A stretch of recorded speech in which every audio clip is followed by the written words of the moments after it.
This old woman can't even hold a spoon." Those were the words my daughter-in-law Chloe spat out right there in front of everyone at the dinner table. Her laughter sliced through the room, sharper than the steak knife she waved like a wand. The silver spoon trembled in my hand. My wrist had stiffened since the arthritis got worse. But that wasn't what made it shake. It was the humiliation. "Come on, Chloe." "My son?" Daniel muttered, glancing at me. But he didn't defend me, he never did. His voice was flat tired, as if standing up for his own mother was too much effort. "Oh, relax," she said with a smirk. "I'm just joking. Everyone knows Margaret's getting forgetful. You wouldn't want her spilling soup on the rug again, would you?" Laughter. Even the kids chuckled, unsure why, but doing it anyway. My chest burned.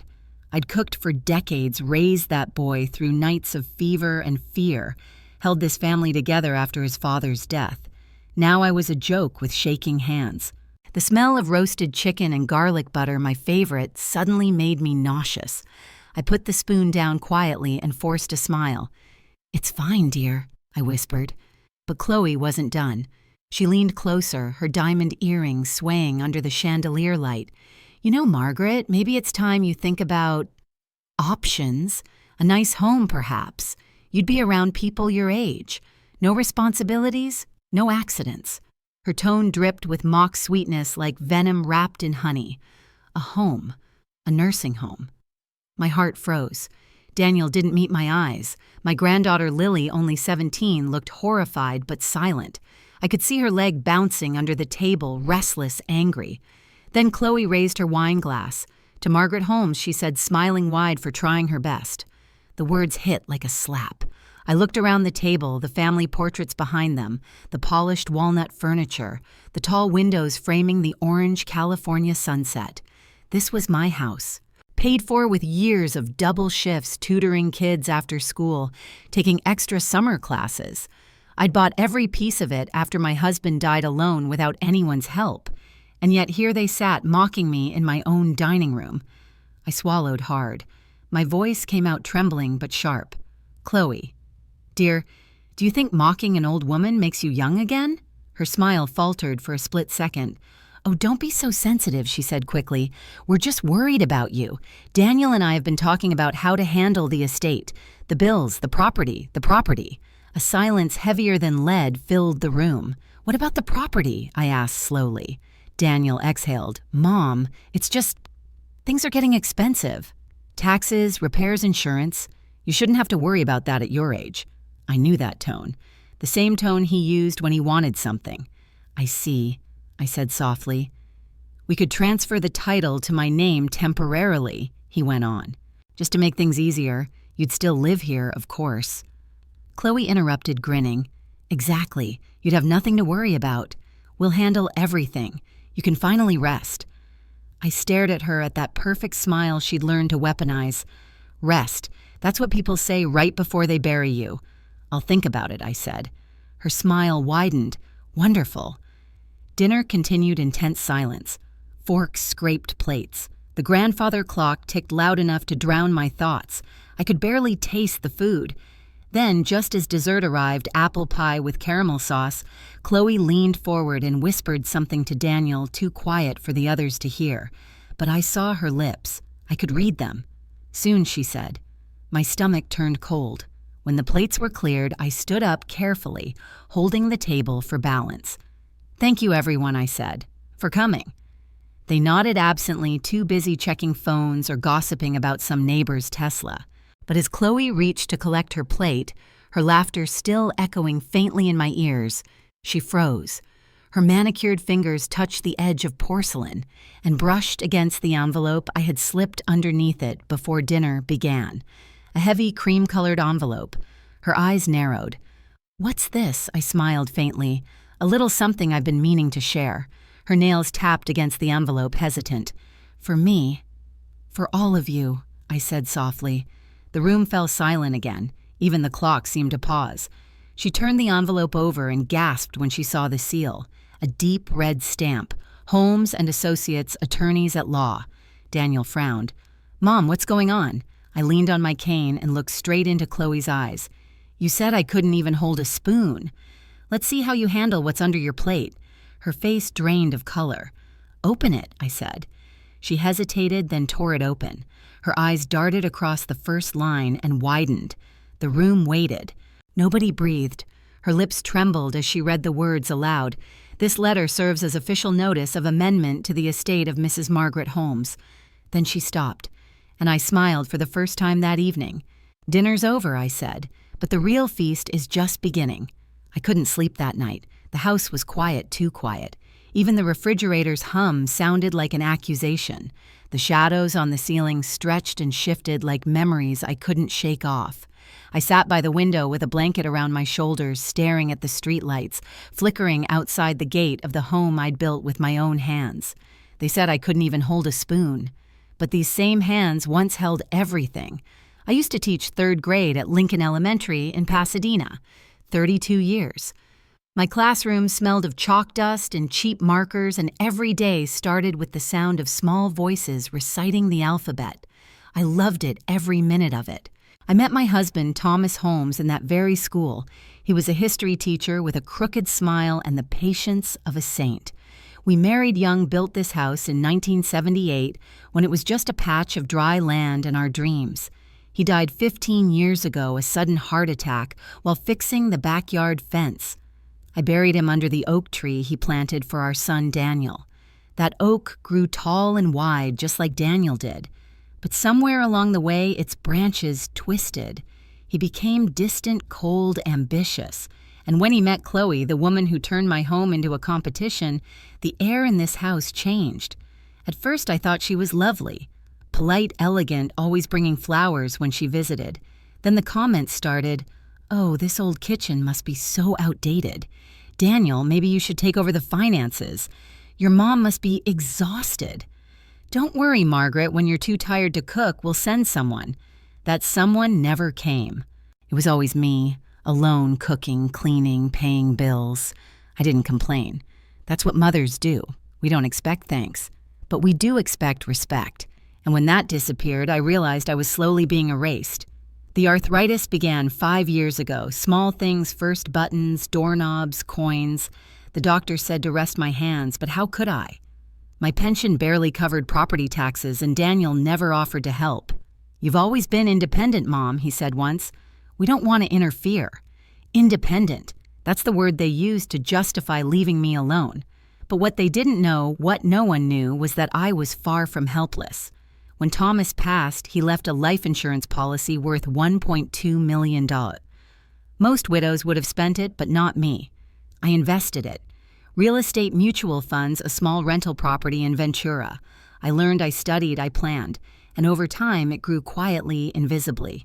Now, between this house and my investments, my estate was worth nearly $12 million. But to Daniel and Chloe, I was just a shaky old woman who couldn't hold a spoon. Let them think that. They never asked why I still met with lawyers once a month, or why I kept a small safe behind the bookshelf in the study. They never wondered what those envelopes from Holmes and Associates contained. They saw weakness. I saw opportunity. Still, that dinner hurt more than I'd ever admit. There's a kind of pain that comes not from words, but from who says them. I'd have forgiven a stranger. But to hear my own son's wife humiliate me in the house I'd built, it cracked something inside me. Around midnight, I heard a soft knock on my door. It was Lily. She stood there in her pajamas, eyes red from crying. "Grandma," she whispered, "I'm sorry for what Mom said. She shouldn't have." I smiled faintly. "It's all right, sweetheart. It's not." She sat beside me, curling her legs under the blanket. "They talk about you when you're not around. They say you're slowing down, that you forget things. But you don't, do you?" I chuckled softly. "I forget where I put my glasses, not who I am." Her lip trembled. "I hate how they treat you." I brushed her hair away from her face. "You're kind, Lily. Don't let their bitterness change you." She hesitated, then asked, "What was in that envelope you gave Mom tonight?" I looked at her, really looked at her, this girl who still believed the world could be fair. "Something that will remind them," I said quietly, "that underestimating an old woman can be a very expensive mistake." Her eyes widened. "You planned it?" Every word I whispered. We sat in silence after that. The clock ticked past midnight. The garden lights outside blinked on, illuminating the old oak. Lily finally asked Grandma, "Are you going to forgive them?" I smiled sadly. "Forgiveness is for those who repent. I'm just making sure they never forget." When she left, I opened my drawer and pulled out the second envelope, the one they hadn't seen. Inside it was a document signed 2 weeks ago. My lawyer, Richard Coleman, had drafted it carefully, just the way I wanted. It was the beginning of something much bigger than revenge. It was justice. As I sealed it again and tucked it under my pillow, I whispered to the empty room, "They think I'm done, but I've only just begun." The moonlight touched the edge of the photograph on my bedside table, me, Thomas, and a little boy holding a toy airplane. Daniel was smiling, pure and innocent. I felt a pang in my chest. "I loved you too much to let you become like her," I murmured. And as the house slept, I made my decision. Tomorrow, I'd call my lawyer, and I'd tell him it's time to set the stage. The following Saturday, Chloe organized what she called a family appreciation dinner. The irony nearly made me laugh. Appreciation for what? For tolerating the old woman she wanted out of her house. I'd thought about refusing the invitation, but Lily begged me to come. "Please, Grandma, it'll be awkward if you don't," she said, "and I'll sit next to you the whole time."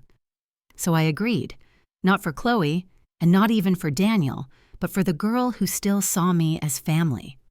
By 6 o'clock, the house was full of people.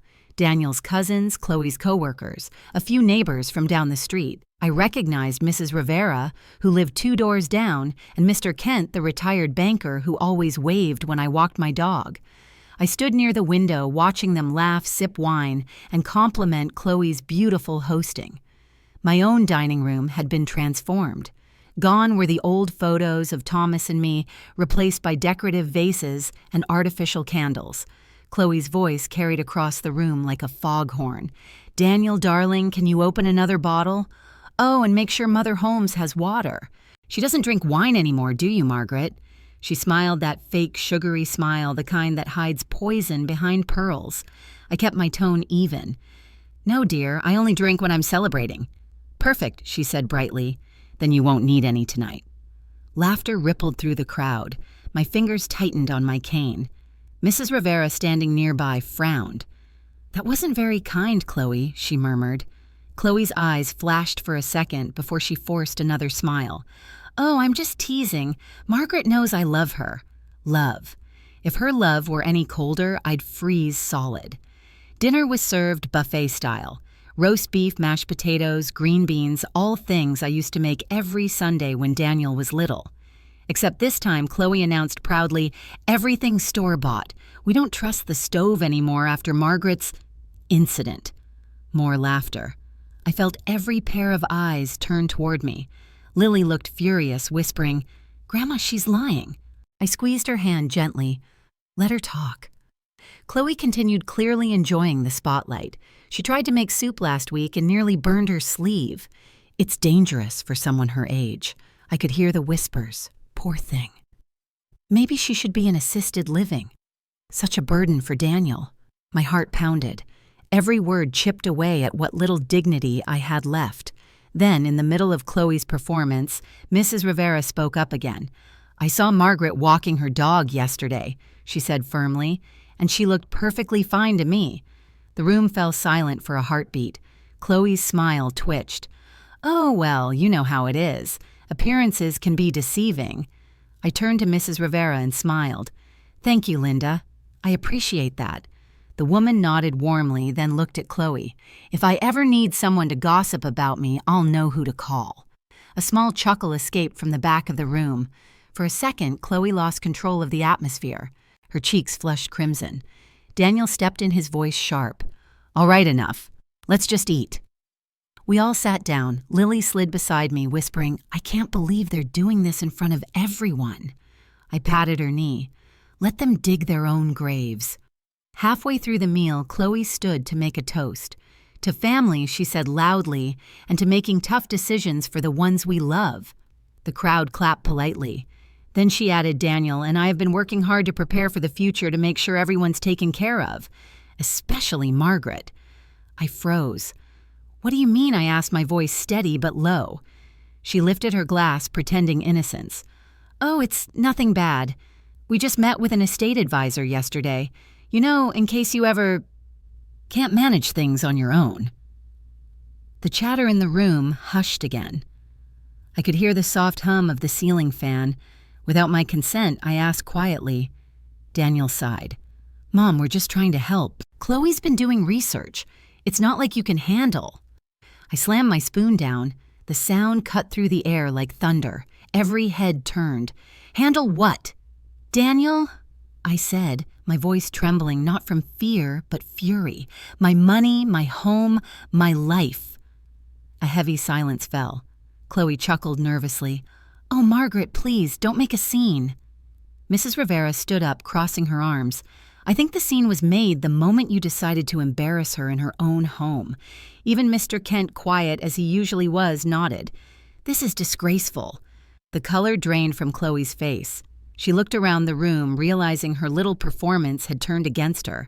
I stood up slowly, gripping my cane. "You invited the whole neighborhood," I said, "to witness how small you could be. Congratulations, Chloe. You succeeded." Then I turned to Daniel. "You may be my son, but if you continue down this road, I promise you'll regret what comes next." Chloe snorted. "What could you possibly do, Margaret?" I smiled faintly. "You'll find out." I could feel Lily's small hand slip into mine as I walked toward the door. Behind me, Mrs. Rivera's voice rang clear. "Good for you, Margaret. Don't let them take what's yours." That line echoed in my mind as I stepped into the night air. The cool breeze carried the scent of jasmine from the garden. The house behind me buzzed with awkward murmurs and half-hearted laughter trying to cover guilt. I didn't need to look back to know Chloe was seething. She thought she'd humiliated me. She had no idea she'd just given me every witness I needed.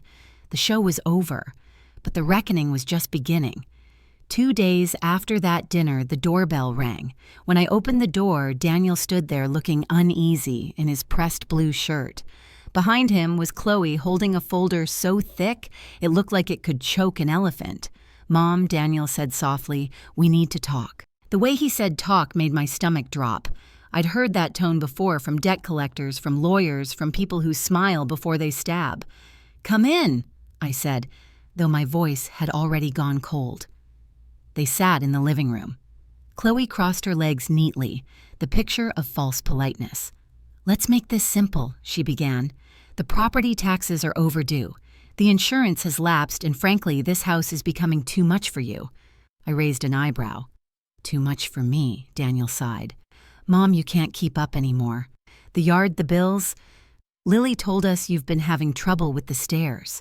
Lily hadn't told them that I knew it, but Chloe had always been good at twisting people's words until they fit her story. "I managed just fine," I said. Chloe slid a document across the table toward me. "You won't have to manage anymore," she said sweetly. "This is a transfer of ownership. We'll handle everything. You'll still live here, of course, just without all the stress." I looked down at the paper. Quitclaim deed.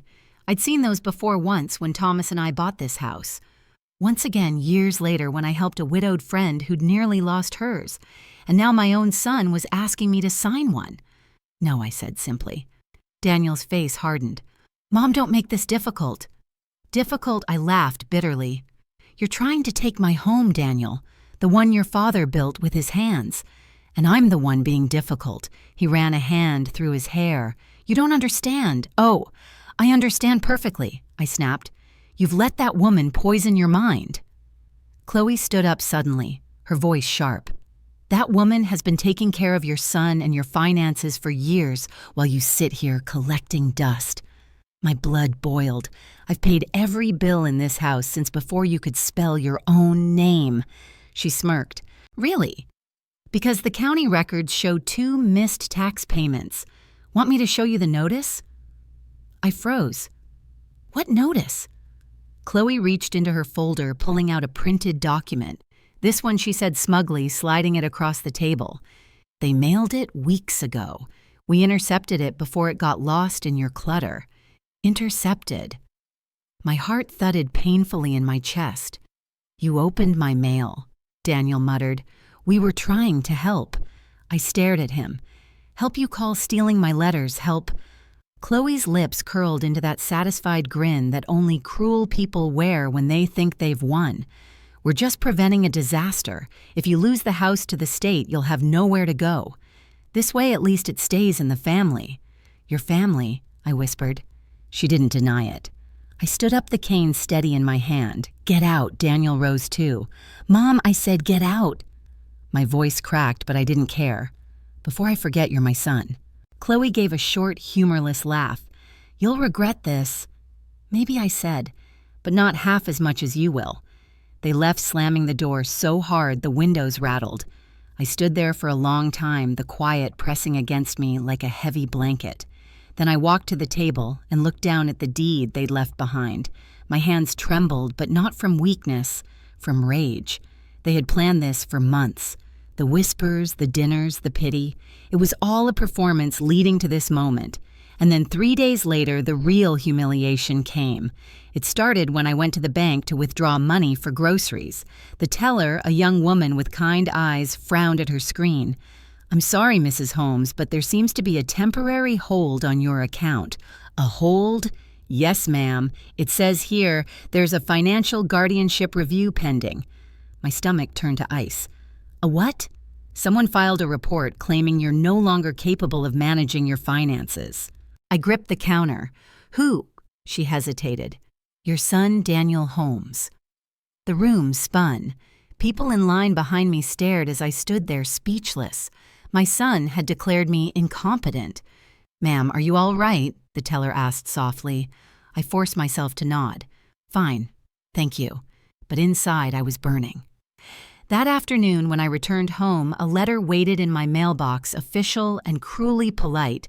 Notice of financial guardianship hearing, scheduled for next Tuesday, County Court of Los Angeles. Below it, filed by Daniel Holmes. The next few days blurred together phone calls, whispers from neighbors, the cold stares from people who thought I'd lost my mind. Even the cashier at the grocery store spoke slowly like I was a child. Then came the worst part. On Sunday morning, I walked into church like I always did, and I heard them 2 women whispering near the back pews. Poor thing, one said. Her son had to take over everything. She can't even sign her own checks anymore. My throat tightened. I turned and walked out before the tears came.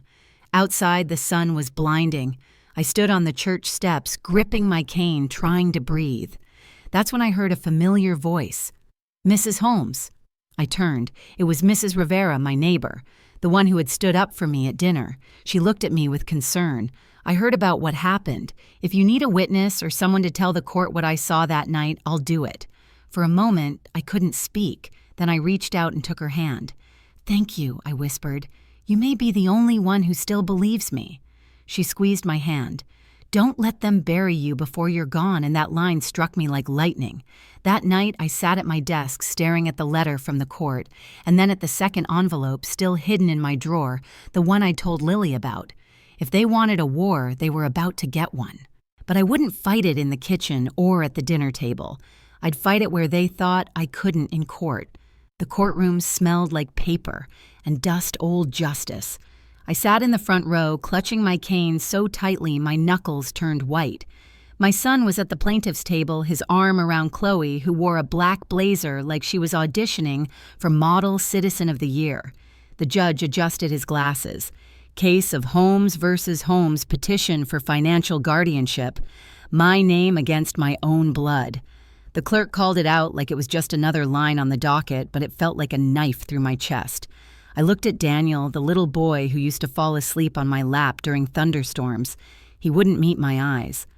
My lawyer, Richard Coleman, leaned close and whispered, "Let them talk first, Margaret. Don't react, I'll try," I said softly. Across the aisle, Chloe stood to speak. Her tone was syrupy and false. "Your Honor, we're only here because we love Margaret. She's struggling, forgetting things. Last week she nearly burned herself in the kitchen. She left bills unpaid. We're afraid she's being taken advantage of." I wanted to laugh. Taken advantage of. By whom? The electric company. The judge frowned slightly. "Do you have documentation of these incidents?" Chloe smiled like she'd been waiting for that. She opened her folder and began to read from a stack of papers, late notices, utility reminders, doctor's recommendations. Most of them weren't even mine. One was from a neighbor's address. Another had dates that didn't match. Richard stood. "Objection, Your Honor. These documents appear to be unauthenticated copies and my client has received no prior notice of them," noted the judge said, looking unimpressed, but the damage was done. Whispers filled the small courtroom. I could see people glancing at me, the poor senile woman who couldn't manage her own affairs. Chloe wasn't finished. "We've also spoken with the bank, and due to suspicious withdrawals, they've frozen her account, pending review. We're just trying to protect her."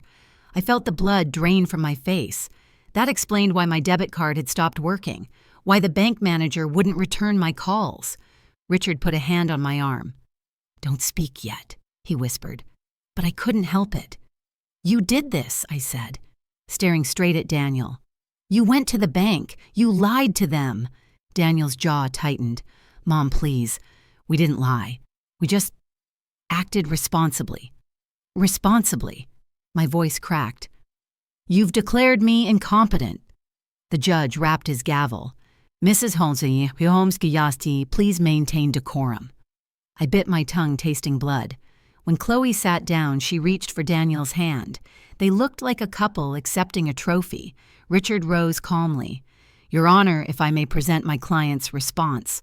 He walked to the center of the courtroom, his voice clear and steady. "Mrs. Holmes is not incompetent. She is a retired educator, a widow, and a taxpayer who has managed her estate independently for over 15 years. The petitioners have produced no medical evidence of mental decline, no proof of mismanagement, and no court-verified debt. What they have produced is hearsay and self-serving paperwork." The judge nodded slowly. "Do you have financial documentation from your client?" Richard smiled faintly. "Yes, Your Honor. Quite a lot." He opened a thick briefcase and began placing documents on the table: property deeds, tax receipts, portfolio statements. Chloe's smug grin faltered. "This," he said, holding up a single page, "is a notarized statement from the county treasurer's office confirming that all property taxes were paid in full ahead of schedule." He placed another page beside it. "And this is the most recent bank audit showing no suspicious withdrawals. In fact, Mrs. Holmes' investments have grown steadily under her management." The courtroom murmured. Daniel's face turned pale. Chloe whispered something to him, but I could see her hands trembling. Richard turned toward the judge. "Your Honor, it appears that the only incompetence in this case lies in the petitioner's understanding of facts." For a moment, silence. Then the judge sighed and looked directly at me. "Mrs. Holmes, do you wish to make a statement?" I stood slowly, my knees aching, my voice trembling, but clear. "I've made mistakes in life," I said, "but trusting my son shouldn't have been one of them. I raised him with love, paid for his college, his first car, his first home, and now he stands here calling me incapable because he and his wife can't wait for me to die to take what's mine." The courtroom gasped. Chloe stood. "That's not true." "Then why file to take control of my estate?" I shot back. "Why tell the bank I was losing my mind?" Daniel buried his face in his hands. The judge rapped his gavel again. "Enough. I've heard enough." He paused, looking over the papers one last time. "This petition is denied. Immediate restoration of financial access to Mrs. Holmes is hereby ordered." For a split second, I thought I'd misheard him. Then Richard smiled. "Congratulations, Margaret." The gavel came down. Case dismissed. But the victory felt hollow. As I stood there, Daniel wouldn't look at me. Chloe stormed out her heels, clicking like gunfire on the marble floor. Outside, reporters from a small local paper were waiting. Someone had tipped them off. "Mrs. Holmes, is it true? Your son tried to take your house," one shouted. I didn't answer. I just walked past them, each flash of the camera like another stab in my chest. Back home, I found the mailbox overflowing with envelopes, legal notices, apology cards, one from the church asking if I needed counseling. The humiliation had gone public. Neighbors stared when I walked my dog. Friends whispered behind their hands. I was no longer just Margaret Holmes. I was that old woman whose family tried to steal her house. That night, I sat at the kitchen table staring at the empty wine glass Chloe had left from the last dinner. I could still see her lipstick mark on the rim. I picked it up, turned it slowly in the light, and whispered, "Enjoy your victory while you can, dear." Then I dropped it in the trash. The sound of shattering glass echoed through the room and through me. For the first time in weeks, I didn't cry. I felt something else instead. Cold, steady, unbreakable. I looked at the framed photo of Thomas on the wall. They wanted a war, I told him quietly. They've got one. The night after the trial, I sat by the window again, the same spot where I'd sat the night Chloe first mocked me over dinner. Funny how the same moon could shine over two such different women, the one who cried that night and the one who no longer could. Outside, the oak tree swayed in the wind, its branches scratching the window like an old friend trying to get my attention. I could almost hear Thomas's voice in the whisper of the leaves. "Don't let them take what we built, Maggie. Not without a fight." I closed my eyes. His voice always came back to me in moments like this, calm, steady, certain. He'd been gone 15 years, but I still spoke to him as if he were just in the next room. Maybe that's what keeps the dead alive, unfinished conversations. The court had restored my accounts, but the damage was deeper than any ledger. My reputation, my peace, my family all shattered like the wine glass I'd thrown away. Yet somehow, beneath all that rubble, something new had started to take shape. Strength. Cold, quiet strength. I wasn't always strong. There was a time not so long ago when I would have begged Daniel to love me again, when I would have swallowed every insult just to keep my family whole. But that woman, the one who apologized for existing, she was gone. Thomas used to call me his compass. "You always find true north," he'd say. Even when everything else falls apart. He was right, and true north for me had always been this house, the symbol of every sacrifice we ever made. I walked through the rooms that night barefoot, feeling the cool wooden floors under my feet. The kitchen still smelled faintly of lemon soap. The dining room table gleamed in the soft glow of the chandelier. I ran my hand across the polished surface, tracing the faint scratch marks from when Daniel was 10, and carved his initials into the wood. DH plus baseball E Omis forever. I smiled sadly. Even his handwriting back then had been bold, impatient, certain the world would bow to him. What had happened to that boy? Was it me? Did I raise him too soft or not soft enough? I remembered the day his father died. Daniel had been 22, still in college. I found him sitting on the porch steps, his face blank, his hands shaking. "Who's going to take care of us now?" he'd asked. And I'd said, without hesitation, "I will." And I did. I took extra teaching shifts, gave up vacations, refinanced the house, and pretended everything was fine. When he got married, I paid for the down payment on their new house, $280 and $1,000. When he started his business, I co-signed the first loan. When he failed, I covered the debt. Maybe that was the problem. Maybe I'd made it too easy for him to forget that I was human. By the time Chloe entered the picture, I was tired, but proud. I thought I'd earned peace. Instead, I'd earned mockery. But what they didn't realize, what no one realized, was that I'd always had a plan. Because Thomas had taught me something most people never learn: you never leave all your cards on the table. 10 years ago, after his death, I created a trust. Quietly. No one knew. Not even Daniel. I transferred certain assets, the Ventura rental property, the small vineyard we'd inherited from my cousin in Sonoma, and a handful of long-term stocks into that trust. It was small at first, maybe $1.3 million. But investments grow, and patience is the one luxury old women have in abundance. Now that trust was worth nearly $8.6 million separate from my estate, sealed private and fully under my control. No court could touch it. No son could sign it away. I smiled as I opened my drawer and took out a small black notebook, my ledger. Inside were names, dates, transactions.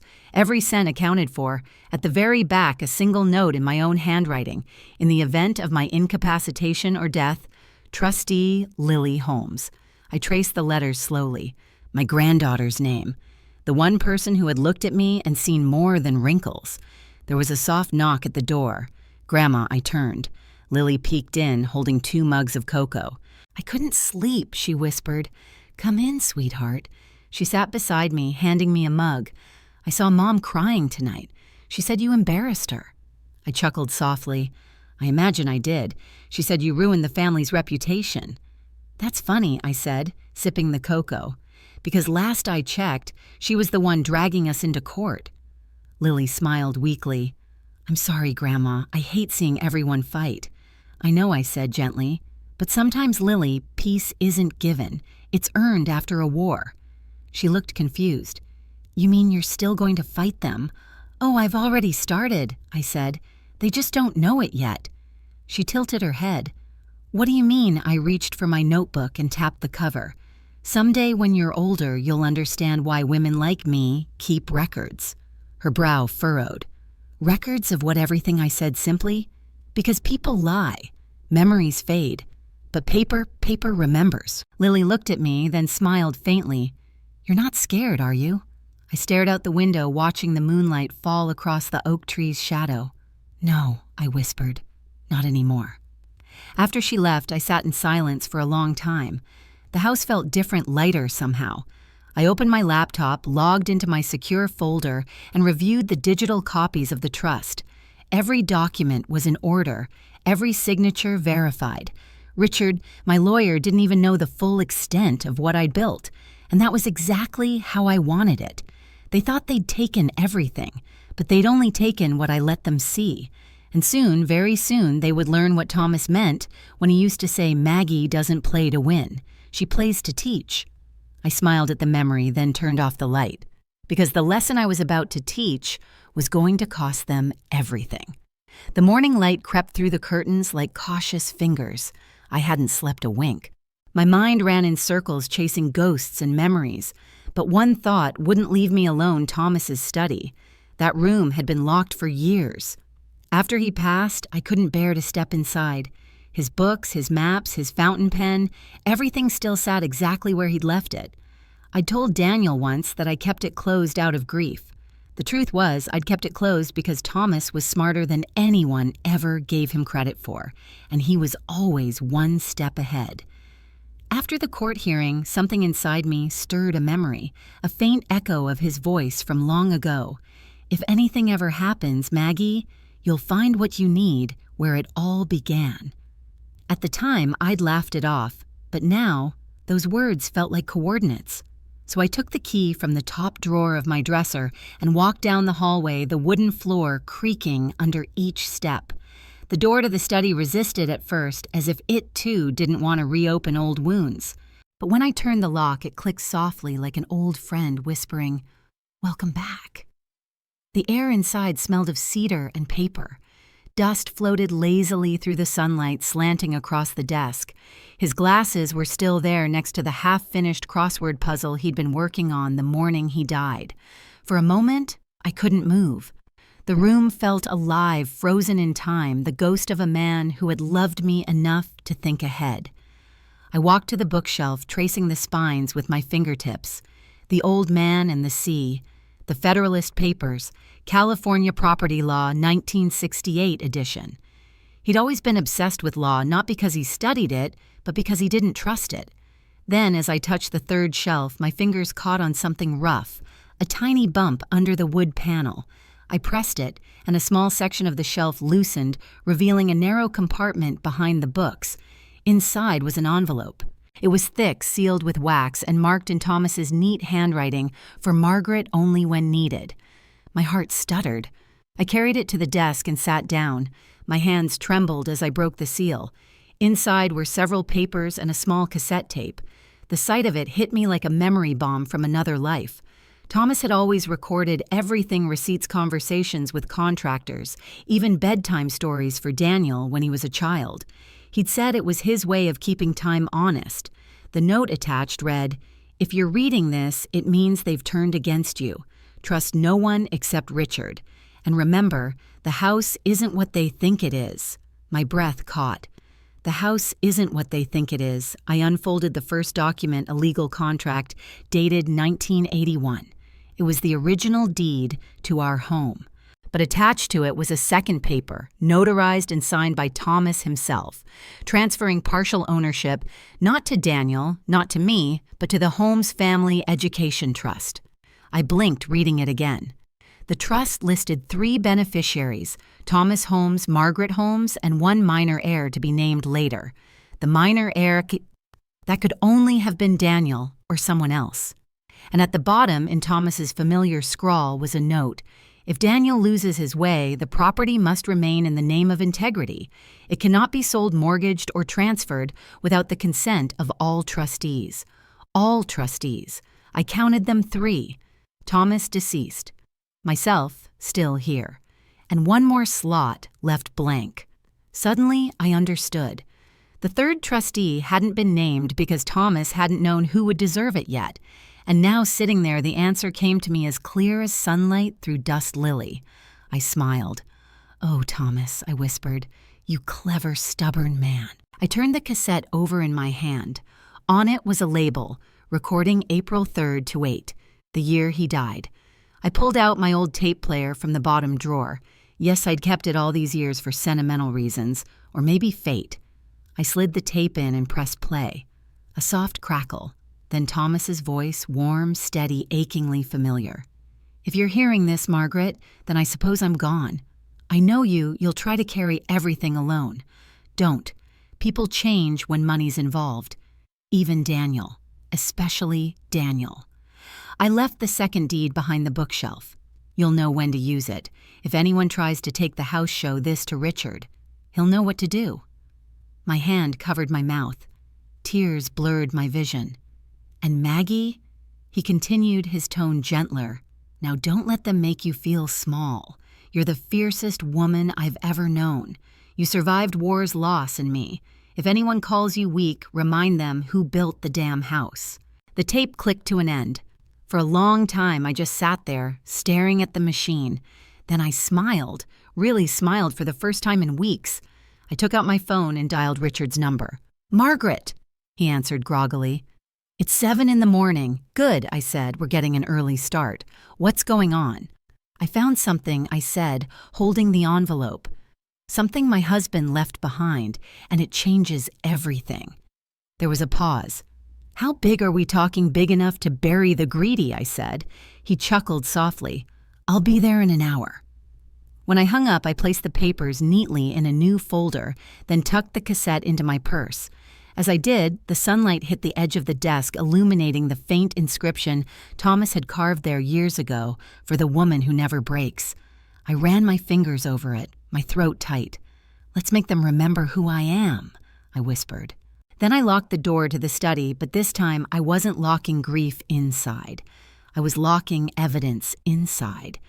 And the next time Chloe and Daniel tried to touch my house, they'd find that the ground beneath their feet wasn't solid anymore. It was about to open up and swallow them whole. For the first time in months, I felt calm. That morning when I looked at myself in the mirror, I didn't see the frail old woman Chloe had mocked at dinner. I saw Margaret Holmes, widow, teacher, survivor, and soon avenger. But I couldn't move too fast. Revenge only works when your enemies think you're harmless.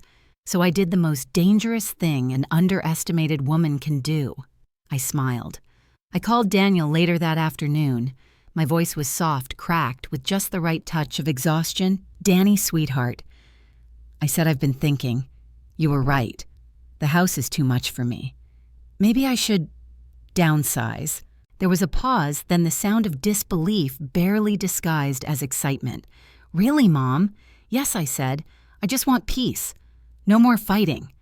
He exhaled in relief. "That's wonderful, Mom. Chloe will be so glad. We can start the paperwork next week." I forced a laugh. "Paperwork? Of course. Always paperwork." He didn't notice the sarcasm.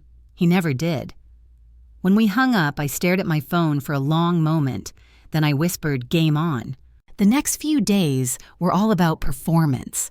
I shuffled when I walked, asked Lily to help me read mail, pretended to forget small things just enough to sell the illusion. Chloe lapped it up like honey. She started visiting again, bringing pastries and fake affection. "Oh, Margaret, "You look so tired," she'd say, adjusting the curtains that didn't need adjusting. "You really shouldn't live alone anymore." I'd smile. "You're right, dear. I've been meaning to sort out my will." Her eyes would flash greed for half a second so quick most people would miss it. But I saw it, and I savored it. Behind the scenes, Richard and I were working non-stop. He came by that Thursday briefcase in hand and sat up at the dining room table. "Let's go over everything again," he said, flipping through the documents from Thomas's study. We reviewed the original deed, the trust terms, and the recording Thomas had left. When he heard the tape, Richard leaned back in his chair, stunned. "Well," he said, rubbing his chin, "I've handled some clever clients in my life, Margaret, but your late husband might have just written the perfect trap." "Then let's spring it," I said. He smiled. "Patience. We'll let them hang themselves first. You said they're pushing to transfer ownership." "Yes. They think I'll sign next week." "Good. Let them bring the papers. You'll sign them, but our version." "Our version." He pulled a fresh document from his briefcase. "A decoy agreement. Looks like a transfer, but legally it reinforces your ownership and triggers a review of their petition history. Once they file it, we'll have grounds for fraud." I couldn't help but grin. "Oh, Richard, you beautiful devil." He chuckled. "Remind me never to get on your bad side." When he left, I sat at the table running my fingers across the papers. For years, I'd signed documents trusting that Daniel would protect me. Now I was signing them to protect myself from him. That weekend, Chloe hosted another dinner. She called it a reconciliation meal. I showed up wearing my softest cardigan and my kindest smile. Everyone was there again, Daniel, Lily, even a few neighbors. Chloe had gone all out, silver cutlery, white roses, a roast that smelled far too expensive for her budget. "Margaret," she said, kissing the air near my cheek, "you look radiant tonight." "Thank you, dear," I said sweetly. "You always bring out the best in me." She didn't catch the bite in my tone. Halfway through dinner, Daniel cleared his throat. "Mom, we wanted to go over some paperwork just to make things easier." I feigned confusion. "Paperwork?" "Yes," Chloe said, sliding a folder across the table. "It's a simple transfer, nothing complicated. Just sign here and initial there." I adjusted my glasses, pretending to read slowly. "Oh my, so many pages." Chloe leaned forward. "We can help you. It's mostly legal language." I looked up innocent. "Legal language. Oh heavens, that's always so confusing." She smiled like a predator smelling blood. "Exactly. We'll take care of it." I hesitated just enough to make it believable, then nodded. "All right." I reached into my purse and pulled out the folder Richard had given me. I brought a copy my lawyer prepared. He said I should always keep my records updated. "Just sign here first, so it's complete." Chloe blinked. Sure." She skimmed the first page. It looked identical to hers. Same header, same formatting. She didn't notice the subtle change in Clause 14, transfer of conditional review to joint trustee authority, as defined by Article 8, Margaret Holmes and subsequent heir, meaning only I and my chosen heir had power over the estate. She signed without reading. Daniel followed. When they were done, I smiled, took my pen, and signed mine slowly, a perfect, elegant signature that trembled just enough to look frail. "Wonderful," Chloe said, clapping her hands softly. "Now it's official." "Yes," I said, "official." Lily glanced at me from across the table. She didn't know exactly what was happening, but her eyes told me she felt it, the quiet shift in the air, the invisible line being drawn. When dinner ended, Chloe hugged me at the door. Her perfume smelled sharp, like victory. "Sleep well, Margaret," she whispered. "You've made the right choice." I smiled. I always do. As soon as the door closed, I turned the deadbolt and exhaled. The house fell silent except for the ticking of the clock. I opened my purse, took out the signed document, and placed it next to the one from Thomas's study. 2 generations of Holmes signatures, both mine, both traps. I laughed softly. Checkmate in progress. Then I poured myself a small glass of wine, my first in months. Outside, the wind howled, carrying the scent of rain. Storms were coming. But this time, I wasn't afraid. I sat by the window, watching the lightning flash behind the oak tree, and whispered to the empty room, "Let them think I've surrendered. The longer they gloat, the harder they'll fall, and somewhere deep inside I could almost hear Thomas laughing, because the woman who couldn't even hold a spoon was about to hold the entire house and everyone inside it in the palm of her hand. The following Friday, Daniel called early in the morning. "Mom," he said, trying to sound gentle, "the notary's coming at 3. Just a few final signatures and we'll have everything settled." I paused, pretending to hesitate.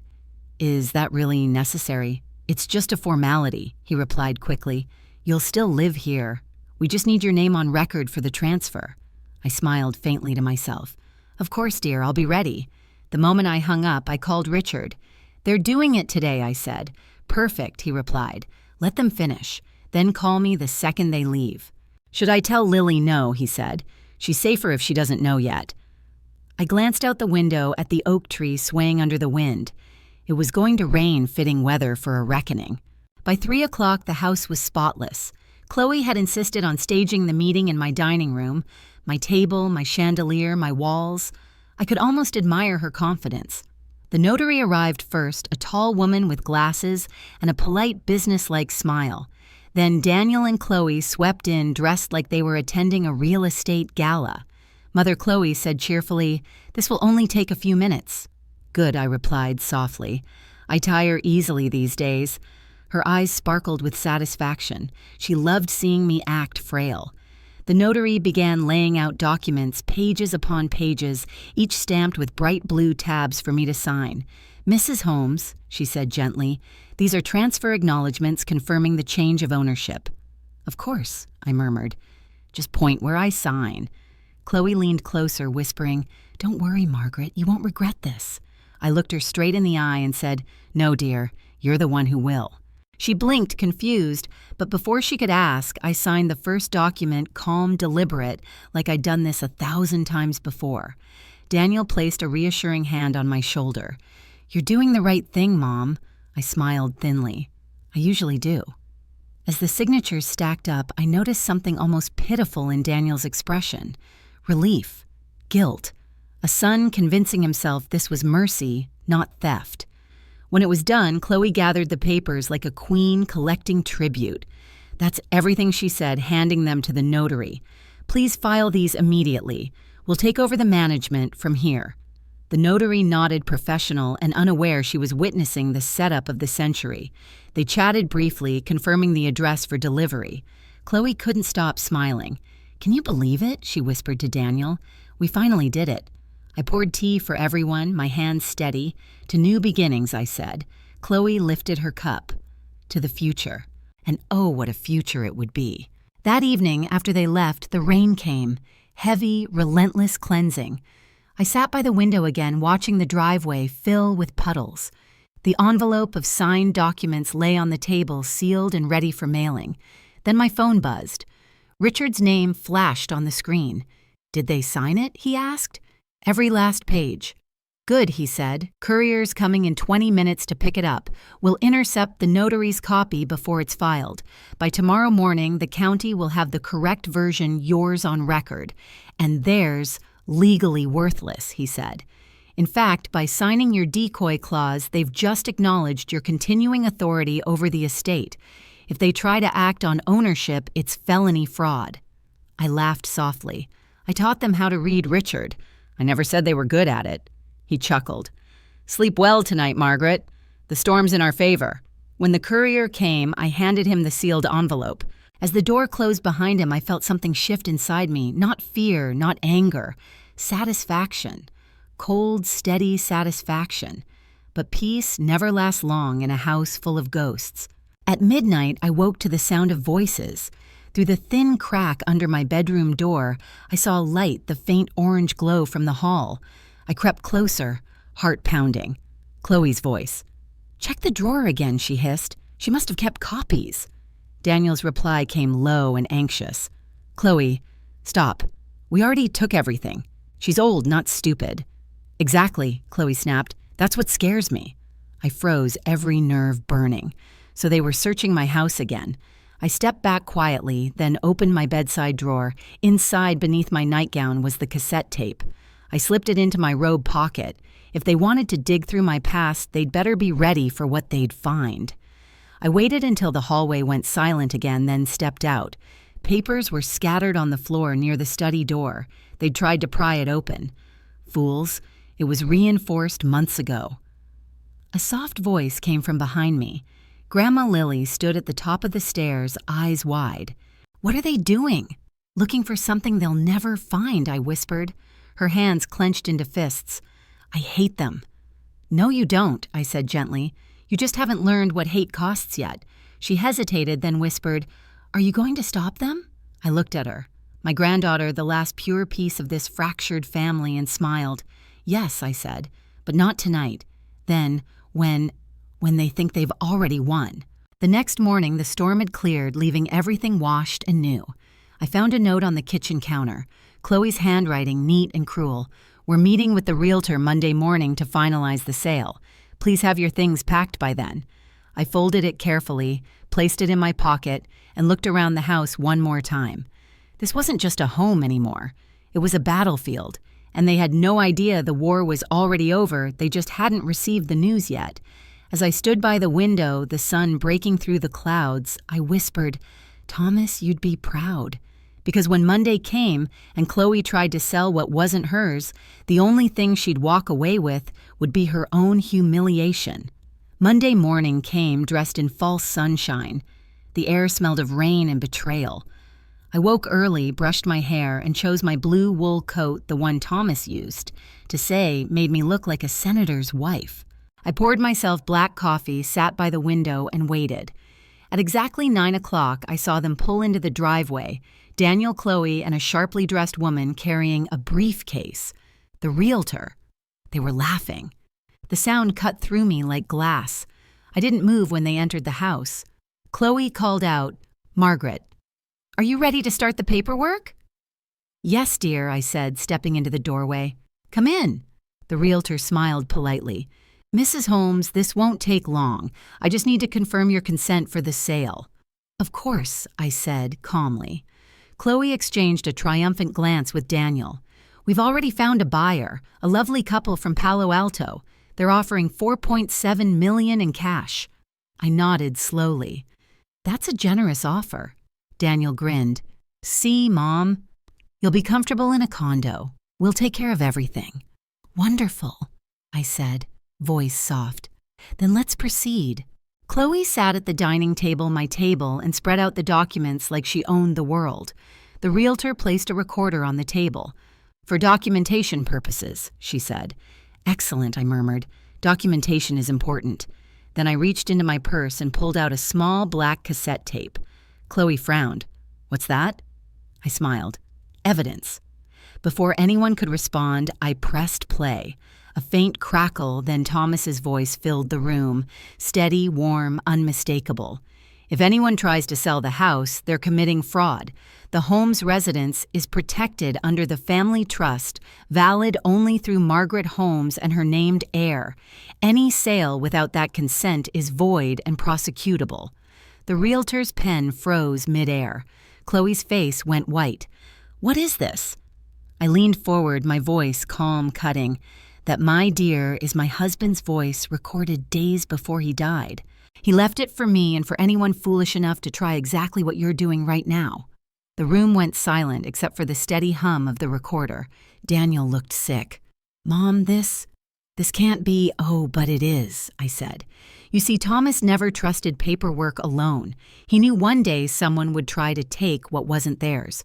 So he recorded everything, including the day you both came to me pretending to help." I turned to the realtor. "Would you like to hear the rest?" The woman swallowed. "Yes, please." I pressed play again. "Richard Coleman has copies of all deeds and trust documents. If anyone other than Margaret or her named trustee signs a sale contract, notify the county immediately. Their signatures are pre-declared fraudulent under Section 14 of the Trust Clause." Chloe's lips trembled. "Trust clause?" I smiled. "The one you signed 2 days ago, remember Clause 14? You really should have read it." Her mouth fell open. "You tricked us." "No," I said, standing slowly. "You tricked yourselves. You thought I was helpless. That was your mistake." Daniel rubbed his temples. "Mom, please, we can fix this. We just wanted What I interrupted. To steal my house, my money, my dignity. His voice broke. No, we just thought you couldn't handle it anymore. You mean you couldn't wait anymore? I said coldly. The realtor cleared her throat softly. Mrs. Holmes, for my record, is this property part of a trust? Yes, I said. The Holmes Family Education Trust established in 1981. Current trustees, myself and my granddaughter, Lily Holmes. Lily Daniel whispered, stunned. I nodded. She's the rightful heir, not you. Thomas wanted the property to belong to someone who still knew what integrity meant. Chloe slammed her hand on the table. You can't do this. You don't have the right. Oh, I do, I said, my tone turning razor sharp. And as of this morning, every document you filed has been corrected. Richard submitted the true ownership deed to the county an hour ago. This house, I gestured around us, legally belongs to the trust. Neither of you have any claim left. Daniel staggered back, pale as chalk. Oh my God. The realtor quietly began gathering her papers. I think I should leave. Good idea, I said. And if you'd like a statement for your file here, it is, this meeting never happened. When the door closed behind her, the silence that followed was heavy enough to crush bones. Chloe's voice came out shrill. You planned this from the start, didn't you? I smiled faintly. From the moment you laughed at me for dropping a spoon. Her eyes filled with tears, but not from guilt, from rage. You humiliated us. No, I said, stepping closer. You humiliated yourselves. I simply let the world see it. I took a small folded paper from my coat pocket and laid it on the table, the copy of their fraudulent petition for guardianship. You filed this against me. You called me incompetent. Did you think there wouldn't be consequences? Chloe's face twisted. You wouldn't... Oh, but I already did, I said softly. Richard filed a counterclaim this morning. Fraud, financial coercion, elder abuse. You'll be receiving a court summons by the end of the week. Daniel sank into a chair, head in his hands. Chloe stood frozen, her perfect nails digging into her palm. Get out of my house, I said quietly. Neither moved, so I raised my voice. Out. The word echoed through the walls like thunder. They fled. Chloe, first heels clattering across the floor, followed by Daniel, silent broken. The door slammed, leaving only the sound of the rain starting again outside. I stood there for a long time listening. Then I turned to the old cassette still spinning slowly in the player. Thomas's voice came one last time, faint but clear. If you're hearing this, Maggie, it means you won. I smiled through the tears that finally came warm, quiet, free. That evening, Lily came home from school and found me sitting by the fire. Grandma, what happened? She asked, seeing the scattered papers. I handed her the trust document and the recorder. Everything, sweetheart. Everything happened and everything's finally over. Her eyes widened as she realized what it meant. So, we keep the house. Yes, I said softly. And when the time comes, it'll be yours. She threw her arms around me. I knew you'd win. I held her close, feeling Thomas's presence in the warmth of the fire, in the steady beat of my heart. Winning was never the point, I whispered. It was about remembering who I am. And for the first time in years, the house felt alive again, not haunted by greed, but filled with peace.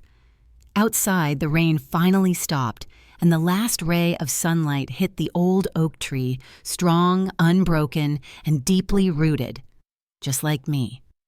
The story broke 3 days later. I didn't tell anyone, I didn't have to. Richard handled everything by the book, the fraud report, the notarized statement, the audio recording filed as evidence.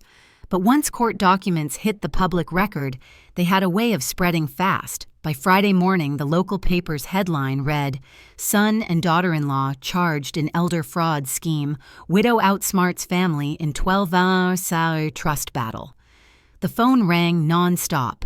Reporters wanted interviews. Neighbors left voicemails, half in shock, half in awe. I didn't answer any of them. Instead, I sat in the garden with my tea, watching the sunlight slip through the oak branches. For the first time in years, the air felt light, free. Across the street, Mrs. Rivera waved. You did it, Margaret, she called. About time someone showed those vultures you don't mess with old women, I laughed, the sound foreign but wonderful in my throat. Thank you, Linda, she grinned. Coffee's on me next week. Local hero, discount hero. The word felt strange. I hadn't set out to be one. I just refused to die quietly. Daniel called that evening. His voice was hoarse, thin, the voice of a man who had finally realized what he'd done. "Mom," he whispered, "please don't do this. Chloe's gone. She moved out. The bank froze my accounts. I lost my job. I didn't respond right away." The silence stretched between us, heavy and raw. "Do you remember I said finally when you were 10 and you wanted to buy that model airplane? You saved every penny, even skipped ice cream for a month." He sniffed. "Yeah. And when you dropped it on the driveway and broke the wing, you cried for an hour. Do you remember what I told you?" He hesitated. You said you can't fix what you break if you keep pretending it isn't broken." I nodded, even though he couldn't see me. "That still applies." "Mom, I'm sorry." His voice cracked. "I swear I didn't mean for it to go this far." "Intent doesn't erase consequence, Daniel," I said quietly. "You took my trust. You let her turn you into someone your father wouldn't recognize." "I know," he whispered. "I wish I could take it back." "You can't," I said, "but you can learn from it." Silence again. Then softly, "Will you ever forgive me?" I took a long breath. "Forgiveness isn't the same as forgetting. I can forgive you, Daniel, but you'll have to live with what you did, and so will I." He didn't speak again. I heard him crying quietly before the line went dead. I placed the phone on the table and stared out at the yard, where the first autumn leaves were starting to fall. The oak tree looked almost golden in the late sun, strong, enduring. Thomas would have liked this moment. By Monday, everything was official. The court dismissed the fraud case against me and issued an injunction protecting the home's property and trust. Daniel and Chloe were ordered to repay legal costs, and the county revoked their access to my accounts. The Attorney General's office added an additional investigation for elder coercion. It was over, legally. But public opinion had its own way of punishing people. Chloe's company, the real estate agency she'd bragged about for years, dropped her within 48 hours. The neighbors who once smiled at her now crossed the street. Rumor had it she tried to move in with her sister in Arizona, but even there the whispers followed. Daniel sold his car to pay part of the legal fees. He called once more to tell me he'd entered therapy. I wished him well. That was all. Mrs. Rivera stopped by every few days, sometimes bringing cookies, sometimes just gossip. "You know," she said one morning, "the whole town's talking about you. They're calling it the spoon case." I laughed so hard my eyes watered. The spoon case. Because that's what started it. That woman saying you couldn't even hold one. I shook my head, smiling. I suppose there are worse legacies. Lily joined us on the porch holding a book. She looked brighter these days, lighter. "Grandma, the school wants me to write an essay about courage. Can I write about you?" I smiled, touched. "Only if you promise to tell them the truth," she grinned, "that you beat 2 adults in court." "No," I said softly, "that I learned courage from being broken and still standing back up." That evening I received an email from Richard. Subject line, "Case closed, homes trust secure." The message was short. "Margaret, it's been an honor. Your husband would have been proud. The trust is now fully under your and Lily's control. Enjoy the peace you've earned." I sat there for a long time after reading it. The glow of the computer screen reflected off the framed photograph beside me, the one of Thomas smiling that knowing smile. "You were right," I murmured. "Patience wins wars." Then I shut the laptop, walked outside, and stood under the oak tree. The air was crisp, carrying the faint scent of rain and jasmine. The house glowed warmly behind me, each window alive again. For years, I'd thought strength meant enduring, quietly being polite, forgiving, patient. But now I understood. True strength isn't silence. It's knowing when to raise your voice and when to let justice speak for you. The next morning, I received one last envelope. It wasn't from the court or the lawyer. It was from Daniel. Inside was a letter handwritten in shaky penmanship. "I've been reading Dad's old journals. I found something he wrote about you. Said you were the bravest person he ever met. He was right. I'm sorry for everything. Daniel." I closed the letter and pressed it to my chest.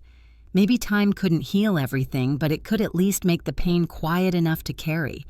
I placed the letter inside Thomas's study drawer, right next to the old cassette tape. Two voices of the men I loved, one gone, one still learning.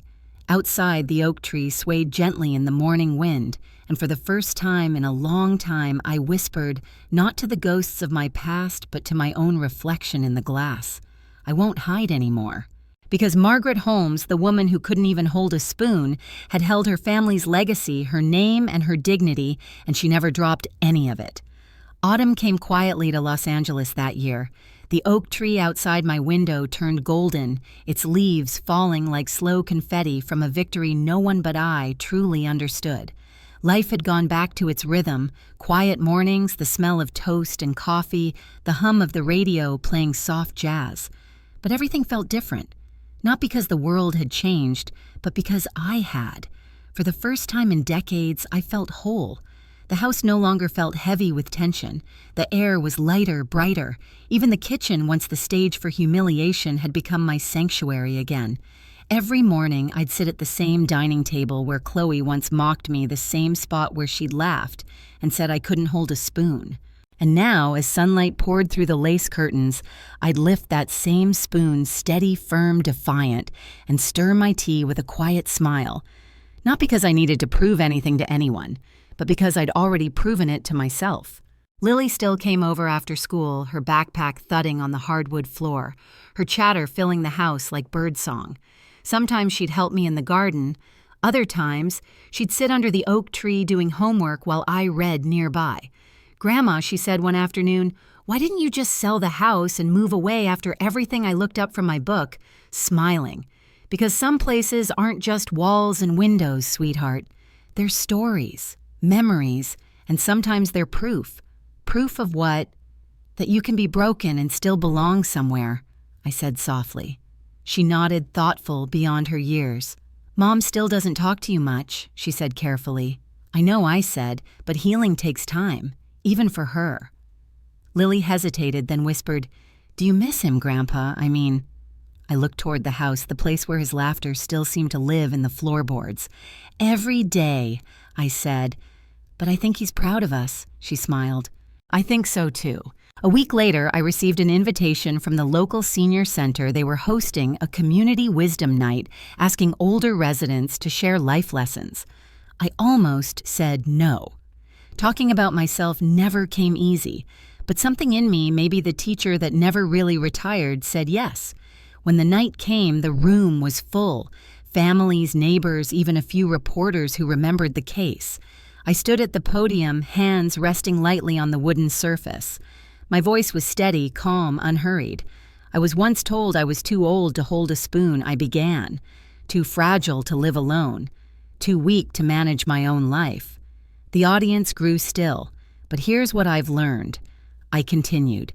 People mistake kindness for weakness, silence for surrender, age for irrelevance, and sometimes the ones you love most will use those mistakes against you. A few heads nodded in quiet understanding. "I'm 74 years old," I said. "I've worked, I've sacrificed, I've been betrayed. But I've also learned this: I don't need anyone's pity. I only need their respect." The room erupted in soft applause, not loud, but sincere.